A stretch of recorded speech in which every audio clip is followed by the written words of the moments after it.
livro de Ageu. Ageu, capítulo de número 2.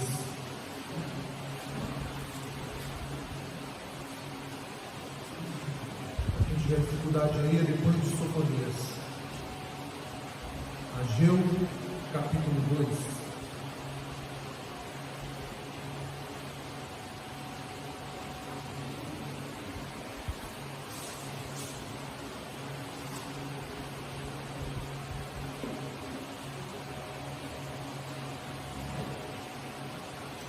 Diz assim a palavra do nosso Deus, Ageu capítulo 2, versos 1 a 9, leamos. No segundo ano do rei Dario, no 7º mês, ao 21º do mês, veio a palavra do Senhor por intermédio do profeta Ageu, dizendo: Fala agora a Zorobabel, filho de Salatiel, governador de Judá, e a Josué, filho de Josadaque, o sumo sacerdote, e ao resto do povo, dizendo: Quem dentre vós que tenha sobrevivido contemplou esta casa na sua primeira glória? E como a vedes agora, não é ela como nada aos vossos olhos?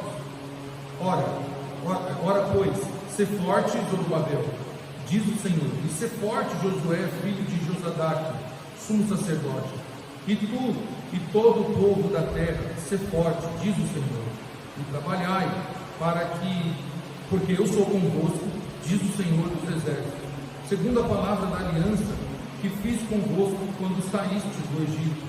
O meu espírito habita no meio de vós. Não temais, pois assim diz o Senhor dos exércitos: ainda uma vez, dentro em pouco, farei abalar o céu, a terra, o mar e a terra seca. Farei abalar todas as nações, e as coisas preciosas de todas as nações virão, e encherei de glória esta casa, diz o Senhor dos exércitos. Minha é a prata, meu é o ouro, diz o Senhor dos exércitos. A glória desta última casa será maior do que a primeira, diz o Senhor dos exércitos. E neste lugar darei paz, diz o Senhor dos exércitos. Vamos orar mais uma vez? Senhor, nós te louvamos pela tua palavra, que é viva e eficaz, e mais penetrante do que espada alguma de dois gumes. Fala ao nosso coração, Senhor. Fala para que nós possamos ouvi-lo e entender-te e praticar aquilo que o Senhor fala ao nosso coração. Use o mensageiro, Senhor, como teu instrumento, para que sejamos todos abençoados, em nome de Jesus. Amém. Meus irmãos, há cerca de 2 anos atrás, aproximadamente, nós estávamos num espaço menor, e lá estávamos há 12 anos pelo menos, ou 10 anos, 11 anos, e nós não imaginaríamos que 2 anos depois estaríamos num prédio como esse, né, com um certo conforto, com uma certa estrutura que nós não tínhamos. Embora nós estávamos felizes aonde estávamos, mas hoje nós estamos num espaço que nós conseguimos abrigar mais pessoas e conseguimos explorar melhor aquilo que a nossa igreja precisa. E é muito curioso que as pessoas que vêm à nossa igreja, como foi ao PH hoje de manhã, elas falam isso, né? Falam que frequentaram lá, que foram lá no nosso antigo espaço de culto, e hoje nos visitam. Elas falam: nossa, que legal, como Deus foi bom com vocês, trazendo a igreja para um espaço maior. E algumas igrejas, né, inclusive, não têm essa estrutura que nós temos aqui na congregação, e nós louvamos a Deus por isso, porque Deus tem honrado o seu povo, Deus tem ouvido a nossa oração. Nós oramos por muito tempo, pedindo ao Senhor que nos abençoasse com um local, e nós continuamos orando, porque nós queremos um local ainda que seja nosso, um local que seja fixo nosso para sempre. E nós que oramos e Deus ouviu a nossa oração, nós nos alegramos no Senhor, porque Deus tem sido fiel para conosco. Meus irmãos, a história que nós lemos, ou os trechos que nós lemos no capítulo 3, se parece com essa história. O povo aqui estava trabalhando na reconstrução do templo, porém eles, por algum motivo, eles olharam para aquele templo e eles não viram a beleza, eles não viram a suntuosidade que havia no templo anterior, no templo de Salomão. Esse templo agora, ele era bonito, ele era grande, mas ele não era tão espetacular como o anterior, cujas nações olhavam no templo de Salomão e louvavam a Deus e se encantavam diante da beleza, diante de toda a estrutura daquele templo. Bom, para a gente poder entender um pouquinho o que nós lemos, nós precisamos voltar um pouquinho na história e entender, né, que a história de Israel, ela se divide em 3 etapas. Nós já vemos falando isso aqui desde o livro dos Reis. A história de Israel, ela está dividida entre pré-exílio. O que é o pré-exílio? O pré-exílio é antes do povo ser levado cativo pela Síria e pela Babilônia. Então é o momento em que eles eram um povo livre. Depois eles têm também o momento do exílio, que é o momento que eles estão exilados. O povo do norte na Síria, o povo do sul na Babilônia e depois na Medo-Pérsia. E temos a história de Israel pós-exílio. É o momento em que eles saem do cativeiro e passam a ser um povo livre, porém com deveres políticos para as nações que os governam, mas não era mais uma nação escrava. Então essa história de Israel, nessas 3 etapas, ela é marcada pela presença de Deus como o Senhor da história do povo dele. Deus marca a história do povo de Israel nessas 3 etapas, antes, durante e depois do cativeiro. E dentro dessa história, nós temos em especial a história do pré-exílio. Após a instituição da monarquia, os irmãos lembram, Israel não tinha um rei, Israel não era uma monarquia, Israel era uma teocracia, ou seja, era Deus quem governava. E quando eles quiseram um rei, quiseram ser uma monarquia, então eles pediram ao profeta Samuel que instituísse um rei para eles, para que também eles fossem como as demais nações que tivessem um rei. Então, neste momento de monarquia, surge na história da monarquia de Israel, surge então o templo como local único de culto a Deus. Lembram que Davi, depois de tantas conquistas, depois de olhar para a sua casa e ver que a sua casa era muito bonita e ele estava confortável, Davi disse: eu moro numa casa bonita e confortável, mas Deus ainda está em tendas. Então Davi intentou no seu coração construir uma casa para Deus. Deus então diz: olha, sua ideia foi boa, né? Via profeta Natan, sua ideia foi boa, eu me agrado disso, mas não é você que vai construir. Você pode preparar o material, você pode arrecadar tudo que for preciso, né? Mas quem vai construir a minha casa, o meu templo, vai ser o seu filho Jedidias, que é o Salomão. E então Salomão, ele é incumbido de construir o templo, de construir o local onde seria a adoração única a Deus. Tá? Então, quando o templo fica pronto, os irmãos lembram lá no livro de Crônicas, quando o templo fica pronto, Salomão olha para tudo aquilo, Salomão faz uma oração agradecendo a Deus, dizendo: Deus, esta é a tua casa, que todos que estiverem aflitos, aqueles que estiverem com algum problema, aqueles que estiverem chateados, que eles olhem para o templo, ou que eles orem em direção ao templo e recebam a sua bênção. E aí diz que quando Salomão termina a oração, a glória do Senhor desce sobre a casa, a ponto dos sacerdotes não conseguirem se manter em pé, de tanta que foi a glória do Senhor. E então passou-se a adorar a Deus exclusivamente no templo. O templo era um local de adoração, tá? O templo ali seria a igreja que eles tinham ali. E com o exílio que o povo sofre, principalmente na Babilônia, meus irmãos, significou então o quê? O fim da monarquia. O Israel do Norte é levado primeiro, mas a adoração ainda se concentrava em Jerusalém, no Reino do Sul. Quando então o Reino do Sul cai para a Babilônia, então também acaba o quê? A monarquia, acaba a autoridade dos reis de Israel. Agora eles estão submissos a um rei estrangeiro, a um rei pagão. E então, quando eles perdem a monarquia, eles também perdem a terra deles, que é devastada, os muros são derrubados, e o templo de Deus, além de ser destruído, é também saqueado pelos babilônios. E então surge um período de significativa reflexão teológica que expressa em parte na história do povo de Deus. Já predito lá em Deuteronômio, por Moisés, predito pelo homem de Deus, e também predito pelos profetas, que avisaram aquele povo durante tanto tempo que eles iriam entrar no período de ruínas. E E essas pregações, meus irmãos, tanto de Moisés quanto Isaías, elas foram reforçadas por todos os profetas, orientando eles de que Deus queria ser valorizado, Deus queria ser adorado de todo o coração e de toda a sua alma. Que Deus não se agrada somente em belezas e em suntuosidades, mas que Deus se agrada daqueles que vão em direção a Ele com um espírito sincero e quebrantado diante dele. Com o fim do exílio, meus irmãos, então a monarquia, ela não foi recuperada.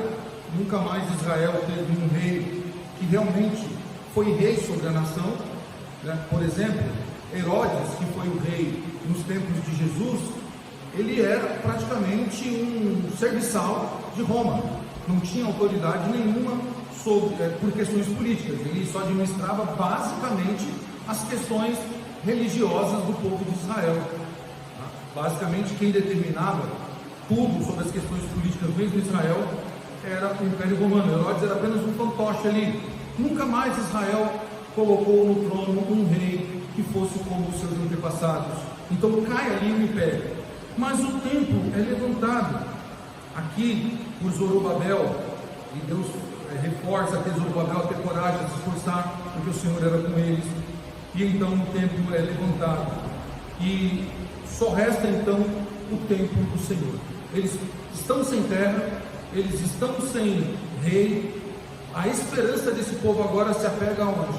No templo que havia sido destruído lá atrás, em 586, 587, pelos babilônicos. Então a angústia do povo aqui é: nós só temos o templo para nos agarrar, a nossa história foi destruída, não temos mais rei, não temos mais as nossas cidades, nós só temos o templo e precisamos ter um templo que marque, que chame a atenção. Então, meus irmãos, nós vemos que a reconstrução do templo, ela começa, e há um trabalho árduo, há um trabalho com afinco para a reconstrução do templo. Mas Ageu aqui vai nos mostrar que há uma preocupação do povo. A preocupação do povo, na verdade, a preocupação do povo não era ter mais o templo. Eles estavam preocupados com as suas casas, estavam preocupados com a renovação dos seus locais, e deixaram a casa de Deus de lado, porque eles não viam mais aquela beleza do templo antigo. Então, por volta do ano 538, os israelitas, lá no tempo de Esdras e Neemias, eles começaram a voltar para a Babilônia, né? Começaram a voltar para a Jerusalém que estava destruída, e eles então construíram as suas casas em Jerusalém, porém não deram a atenção devida ao templo de Deus, que estava totalmente em ruínas, saqueado. E o profeta Ageu, que é a nossa leitura dessa noite, ele anuncia algumas mensagens de Deus. Se você for ver desde o capítulo 1, Ageu, ele exorta o povo a reedificar o templo, no capítulo 1, né? Ele exorta então o povo, ele traz uma mensagem dura para que o povo não se esqueça da casa de Deus, tá? E então o povo atende ao chamado de Deus via o profeta e começa a reconstruir o templo. Eles então foram repreendidos pelo Senhor porque eles se preocuparam somente consigo, se preocuparam somente com as suas casas. Os israelitas deviam se voltar para Deus, e é por isso que Deus usa o profeta para repreendê-los, para que eles entendessem que eles não seriam abençoados por Deus esquecendo Deus, mas se eles se voltassem para Deus, eles seriam abençoados, eles viveriam em paz e seriam prósperos, como o versículo 9 aqui do capítulo 2 anuncia. Então Ageu, ele, usado por Deus, traz essa exortação. Uma coisa importante que nós vamos ver aqui é que Ageu e Zacarias, eles profetizam, os seus ministérios são paralelos. Quando nós entrarmos em Zacarias, nós vamos ver um cenário muito parecido com o de Ageu, porque os dois profetizam simultaneamente. E para que nós entendamos também aqui a questão, né, da liberação para a reconstrução do templo, uma vez que esse povo estava cativo, é que o rei Dário, a qual o capítulo 2, verso 1 anuncia, né, no segundo ano do rei Dário. Quem era o rei Dário? Né? O rei Dario. A dinastia aqui deste império, ela não deveria passar por Dario. Dario não era um legítimo príncipe que herdaria o trono. Houve uma série de assassinatos da sucessão real, o que era comum nos tempos antigos. O irmão que matava outro irmão que iria ascender o trono para ele ser o rei, ou então assassinavam o pai para que ele fosse o rei. Então o Dario aqui ele não tinha um sangue, ele não era um príncipe direto.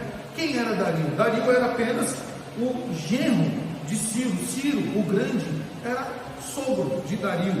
Dario se casou com uma das filhas de Ciro, e devido a série de assassinatos pela sucessão do Império Persa, com os príncipes que se mataram ou foram assassinados, então não tinha mais uma sucessão real. Então Dario, ele assume o trono sendo o parente mais próximo do rei Ciro. E isso, meus irmãos, é importantíssimo para nós vermos uma coisa: a provisão de Deus. Porque Dario foi um rei bom para o povo de Deus. Dario, ele foi alguém que possibilitou esse retorno para a Babilônia, para que o povo de Deus pudesse reedificar as suas casas e a reconstrução do templo. Tá? Isso é muito importante para a história. E nos primeiros 2 anos desse rei, os primeiros 2 anos do reinado de Dario, foram dedicados ao entusiasmo desses incêndios políticos, mas principalmente foi para a acessibilidade do povo de Deus retornar para a cidade que havia sido destruída, e isso foi uma providência de Deus.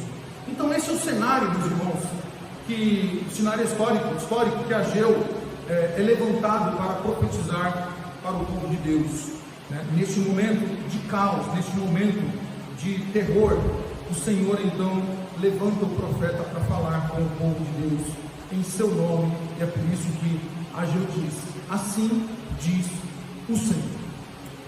Bom, olhando para esse cenário histórico, meus irmãos, nós podemos aprender aqui nesses 9 versículos que esta é a segunda mensagem do profeta Ageu. A primeira, obviamente, está ali no capítulo 1, como nós já falamos. E essa segunda mensagem, aqui, a segunda profecia de Ageu, ela é pronunciada num tempo também específico, para que nós entendamos aqui. Ela é pronunciada durante a festa dos tabernáculos, que era uma festa importantíssima para o povo judeu. E essa festa aconteceu, olha que coincidência, aconteceu no dia 21 de outubro de 520 a.C. Que interessante que mais de 3.000 anos depois, ou mais não, quase 3.000 anos depois, em outubro, nós estamos lendo o livro de Ageu, ou a profecia de Ageu. Foi justamente no mês de outubro em que Ageu profetiza durante a festa dos tabernáculos, né? E isso é muito interessante. Ageu aqui ele traz um encorajamento, uma mensagem que revelava que o esplendor daquele tempo antigo, né? Daquele tempo que era antigo, que o povo se gabava, que o povo se orgulhava, ele seria sucumbido pela glória que Deus iria derramar sobre esse novo tempo. Então, por isso que o profeta diz: a glória da segunda casa será maior do que a glória da primeira. Se lá atrás o povo se orgulhava daquele tempo, se lá atrás as nações elas ficavam impactadas com aquele tempo, Deus diz: muito mais agora, porque a minha glória será derramada muito mais agora do que nos tempos antigos. E a parte interessante e importante do tempo, meus irmãos, que os judeus precisavam entender, que o povo de Deus precisava entender, e Ageu ele foca nisso, não era o estereótipo, não era a estrutura, mas era a presença de Deus. Por isso que o profeta diz: quem de vocês que estava lá, que viu aquele tempo antigo e que vê esse agora, e depois ele lembra a memória, não foi isso que eu prometi lá quando tirei o povo do Egito, que eu estaria no meio de vocês? Então Deus está usando Ageu para dizer assim: se tranquilizem, se esforcem, não se desanimem, porque eu sou com vocês, eu estou no meio de vocês. E então nós podemos perceber, meus irmãos, e claro que eles não têm essa noção, mas nós já temos, né? Que 500 anos depois dessa profecia de Ageu, 500 anos depois, olha como aquele tempo foi tão cheio da glória. 500 anos mais tarde, Jesus, o Deus encarnado, estaria caminhando no átrio daquele templo, cujo aquele povo não estava entendendo, não estava orgulhoso até o momento daquele templo, porque eles não tinham noção de que Jesus, Filho de Deus, o Deus encarnado, estaria caminhando sobre aqueles átrios. E com isso nós podemos aprender, meus irmãos, duas coisas nesse texto tão maravilhoso. Logo nos versículos 1 a 3, nós podemos ver que o povo está desanimado quando eles fazem uma comparação entre os dois templos. É isso que nós vemos. Quando nós olhamos, vejam só, a partir do verso 1 e a parte 2. Depois que ele fala que no segundo ano do rei Dario, no 7º mês, no 20º tal, a palavra do Senhor veio por intermédio do profeta dizendo: fala agora a Zorobabel, filho de Salatiel, governador de Judá, e a Josué, filho de Josadac, o sumo sacerdote, e ao restante do povo, dizendo. Então, primeiro aqui o Senhor diz para Ageu: leve esta mensagem a Zorobabel, leve essa mensagem a Josué, leve essa mensagem a duas pessoas importantes, tá, que precisam ouvir a palavra: Zorobabel, tá, que é o governador de Judá, e Josué, que é o sumo sacerdote, tá? Eles precisavam ouvir essa mensagem. Agora, Ageu diz o conteúdo dessa mensagem. Qual é? Diz assim o Senhor, né? No versículo 13: quem dentre vós que tenha sobrevivido contemplou esta casa na sua primeira glória? Uma pergunta. A segunda pergunta: e como a vê agora? A terceira pergunta: não é ela como nada aos vossos olhos? Olha, Deus faz três perguntas aqui através do profeta Ageu para o governador Zorobabel e para Josué, o sumo sacerdote. Nessa comparação que o povo estava fazendo, olhando, não, nós tínhamos um templo que era tão bonito, os etíopes ficaram encantados, todas as nações ficavam perplexas diante dos escudos de ouro que tinha aquele templo, de toda a suntuosidade, das cortinas que eram um tecido caríssimo, de todo o material que veio importado das nações mais ricas. E agora nós temos um templo, mas ele não é tão glorioso. Então Deus usa o profeta para animar aquele povo que estava desanimado ao comparar. Meus irmãos, isso é lógico.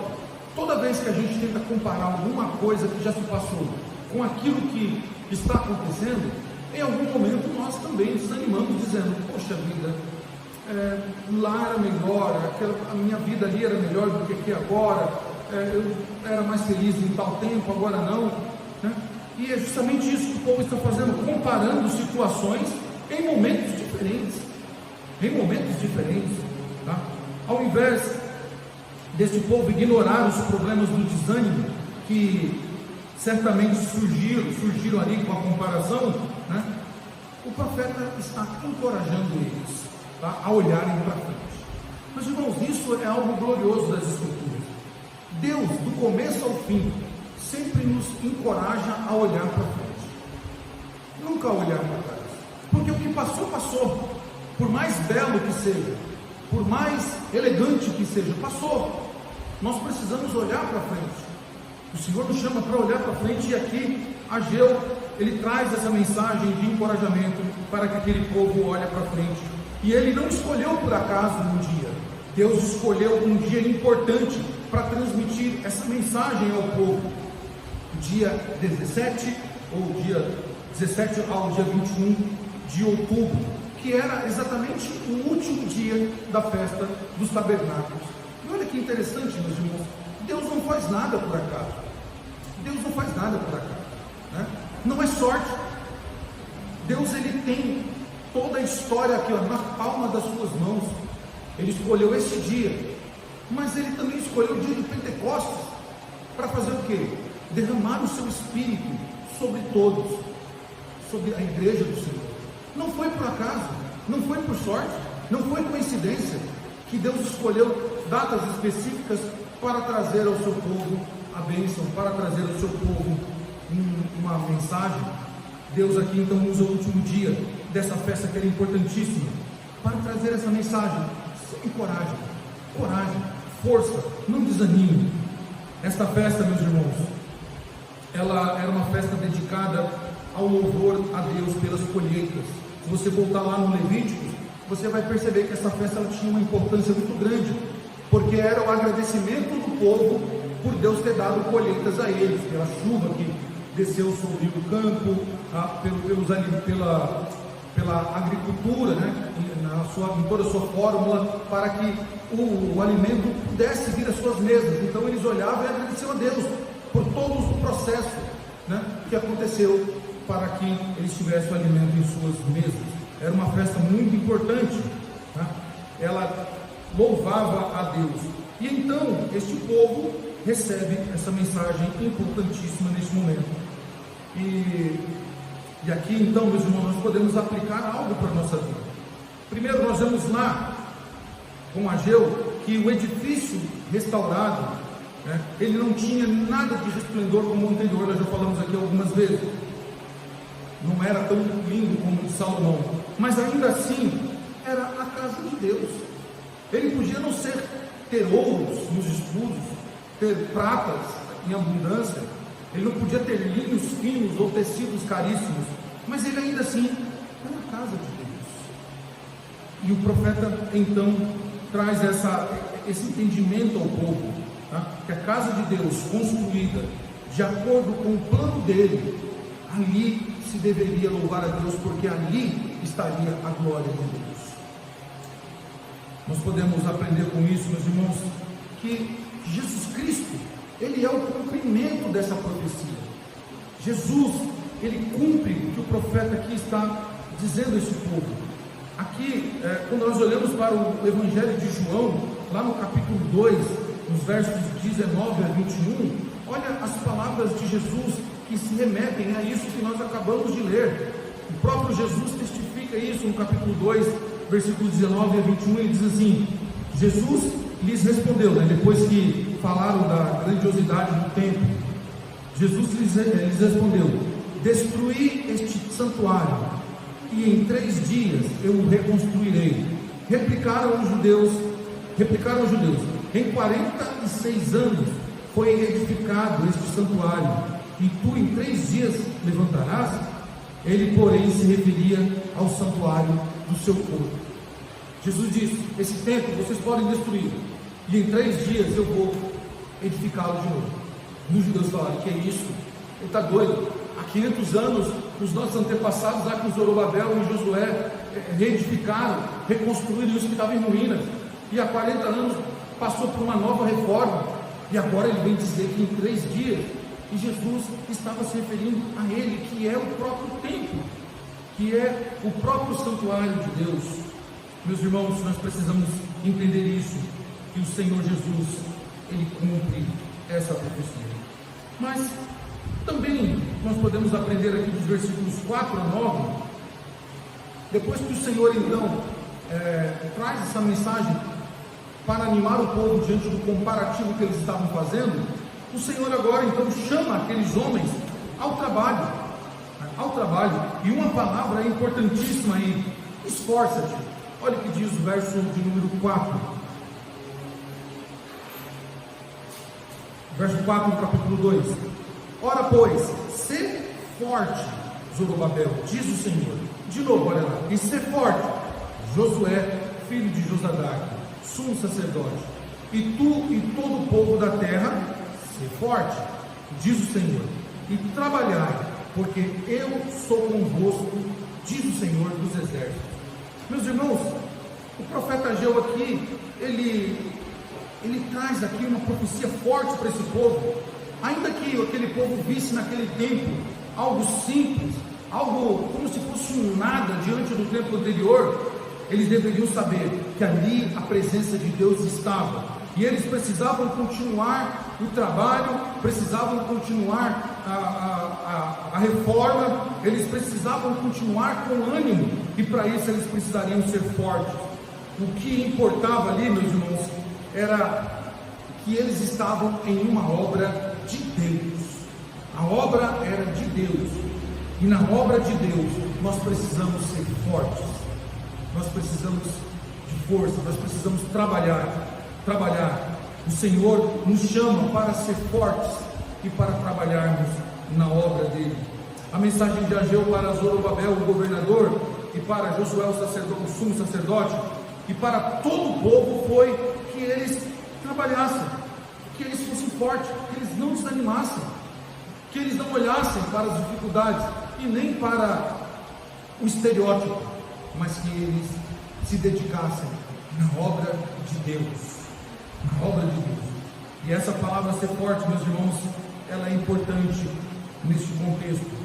Durante essa festa dos tabernáculos, o livro de Deuteronômio era sempre lido. Se os irmãos voltarem lá em Levítico, os irmãos vão ver. Era lido para que os judeus compreendessem o que era que estava acontecendo.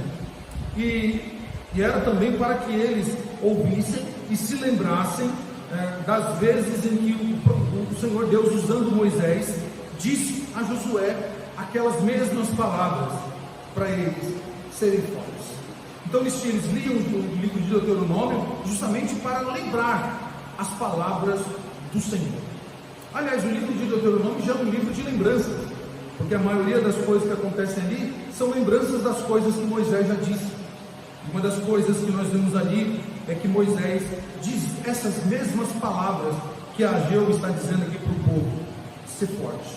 São as palavras que o Senhor usa para Josué, quando ele vai assumir o comando do povo. Meus irmãos, a glória do templo que eles estavam esperando, que era o estereótipo, ela estava muito mais além. Salomão entendeu isso, como eu disse na oração. Salomão entendeu isso quando o templo ficou pronto. Eles aqui não estavam entendendo, mas essa história aponta para algo mais sublime, algo muito mais belo do que aquele povo poderia entender, que nós precisamos entender, que a glória que o Senhor se refere aqui aponta para uma glória maior, que é a glória de Cristo. A glória do templo, meus irmãos, ela foi edificada em cima de Cristo. Cristo é quem daria a glória a esta casa. Quando nós olhamos então, meus irmãos, o templo que foi reconstruído aqui, mas depois ele foi reformado nos tempos de Herodes o Grande, para algumas reformas que precisavam ser feitas. Esse templo então, ele se tornou algo glorioso, algo que impactou as nações, algo que trazia um orgulho para os judeus. Mas muito mais quando Jesus Cristo pisou nele, muito mais quando Jesus Cristo esteve ali curando, ensinando, quando o Filho de Deus esteve ali. Meus irmãos, nós precisamos olhar para isso e ver, o que o profeta diz, algumas coisas muito interessantes. Aliás, tudo é interessante, mas algo muito forte aqui. Depois de encorajar, o Senhor diz para eles, lembrem-se, versículo 5, que eu sou o Deus da aliança. Vejam só: ser forte do Senhor, trabalhar porque eu estou convosco, diz o Senhor dos Exércitos, segundo a palavra da aliança que eu fiz convosco quando saíste do Egito, e que o meu Espírito habitaria no meio de vós. Não temais. Eles precisavam se lembrar de que Deus era com eles. Não importa se eles estavam vindo de um cativeiro, não importa se eles estavam subjugados, não importa se agora o templo não era do jeito que eles imaginavam ser. O Senhor continuava sendo Deus daquele povo. O Senhor se aliançou com eles, e o Senhor prometeu que estaria com eles, que andaria no meio deles, e eles não podiam se esquecer disso. Ainda o Senhor continua dizendo a eles: pois assim diz o Senhor dos Exércitos, ainda uma vez, dentro em pouco, farei abalar o céu, a terra, o mar e a terra seca. Farei abalar todas as nações, e coisas preciosas de todas as nações virão, e encherei de glória esta casa, diz o Senhor dos Exércitos. Mas como o Senhor está dizendo para eles, o que vocês estão esperando, o que vocês não estão vendo, eu vou trazer. Eu vou trazer. As nações virão a esse templo, e eu trarei a glória a esta casa. Por isso que ele diz abaixo: meu é o ouro, meu é a prata, diz o Senhor dos Exércitos. A glória desta última casa será maior do que a primeira, diz o Senhor dos Exércitos. Neste lugar darei a paz, diz o Senhor dos Exércitos. Meus irmãos, A igreja do Senhor, ela é como um templo, e nós precisamos entender isso. A glória do Senhor se manifesta na sua igreja, que é o corpo de Cristo, que é o templo espiritual, conforme Paulo diz em 1 Coríntios capítulo 3, verso 16. A igreja, ela é o corpo de Cristo, é o corpo espiritual de Cristo. Paulo repete isso em Efésios capítulo 2, a partir do verso 21. Nós precisamos entender que Deus habita neste local, que o Senhor, Ele está no meio de nós, como Ele prometeu lá atrás, e Ele tem cumprido isso. Por isso, meus irmãos, todas as vezes que estamos na igreja, nós precisamos entender que aquele que prometeu que a glória da segunda casa seria maior, Ele está conosco. Com isso, meus irmãos, nós podemos fazer uma conclusão breve e rápida. O primeiro templo, a glória era parcial. Aquela glória do primeiro templo que caiu sobre aquele templo, ela era parcial, como de fato foi. Foi luxuoso, ele tinha toda a riqueza, mas era algo parcial, era algo que passou, assim como o templo em Zorobabel e depois o templo em Herodes. Por isso Jesus disse: destrói isso e em 3 dias eu reparei. Glória passageira, mas a glória que o Senhor promete ao seu povo, ela é permanente, algo que ninguém tira, algo que ninguém pode arrancar do corpo de Cristo.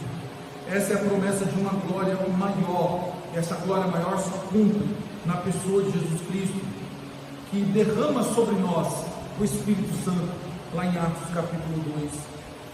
E esta glória, meus irmãos, ela foi tão grande, ela é tão grande em nossa vida, que ela nos libertou de uma escravidão, ela nos libertou do pecado e nos trouxe para a maravilhosa luz do Senhor. Por isso, meus irmãos, nós precisamos entender que ainda que a nossa vida não caminhe como nós gostaríamos que ela caminhasse, ainda que em algum momento nós sejamos tentados a fazer um comparativo do que passou e do que é, nós precisamos entender o objetivo maior, meu e seu, que é glorificar a Deus. O Senhor, Ele não precisa de um templo luxuoso para estar, embora o Senhor, a partir do momento que esta casa foi estabelecida para culto, o Senhor se faz presente. Mas o que o Senhor quer de nós é que nós cultuemos a Ele de verdade, que nós nos lembremos e demos a importância a Ele. O grande problema aqui em Ageu, meus irmãos, era que o povo não estava dando atenção ao culto. O povo não estava mais não estava voltado a Deus, eles estavam preocupados consigo. E quando nós nos preocupamos conosco mesmo, nós erramos, nós deixamos Deus de lado.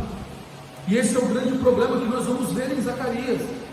Quando Deus é deixado de segundo plano para segundo plano, e quando nós colocamos as nossas causas em primeiro plano, e então, meus irmãos, nós caímos no mesmo erro. E aí vem o desânimo, aí vem a fraqueza, aí vem o abatimento. Mas o Senhor nos dá uma mensagem nessa noite: ser forte, como Ele diz aqui, ser forte sobre o Senhor.